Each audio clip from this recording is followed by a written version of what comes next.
Halo, Assalamualaikum warahmatullahi wabarakatuh, teman-teman. Di video ini saya mau bahas soal tes psikologi atau asesmen psikologi ya. Di ilmu psikologi itu kita belajar banyak banget soal alat tes ya.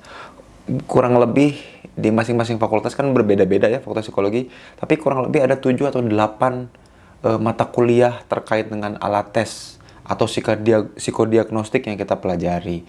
Kita juga belajar statistik, ada yang satu, ada yang 2 mata kuliah. Kemudian kita juga belajar konstruksi alat ukur, cara membangun alat ukur, belajar psikometri, dan juga ada mata kuliah terkait pilihan-pilihan alat tes. Jadi ada banyak banget alat tes di ilmu psikologi. Nah, alat tes yang diciptakan di ilmu psikologi, asesmen psikologi yang kemudian dipelajari, itu pastinya selalu spesifik. Artinya, nggak ada satu alat tes atau alat ukur yang bisa mengukur segala hal. Nah, paling umum itu kalau teman-teman pengen tahu kecerdasannya atau intelijensi, ya beda nanti antara dewasa sama anak-anak.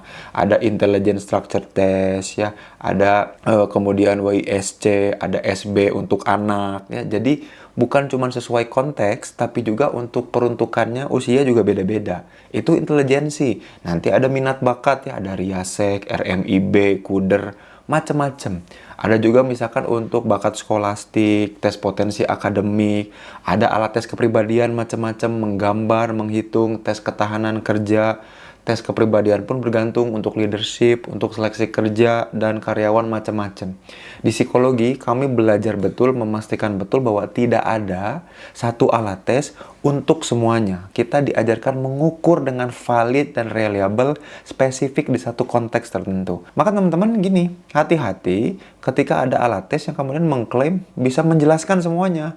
Bisa menjelaskan finansial, bisa menjelaskan karir, bisa menjelaskan percintaan, bisa menjelaskan cocoknya kerja di air, di udara, dan lain-lain. Nggak gitu ya, pasti hati-hati. Ya, teman-teman boleh meyakini alat-alat tes tertentu yang cocokologi, tapi balik lagi, itu bukan ilmiah.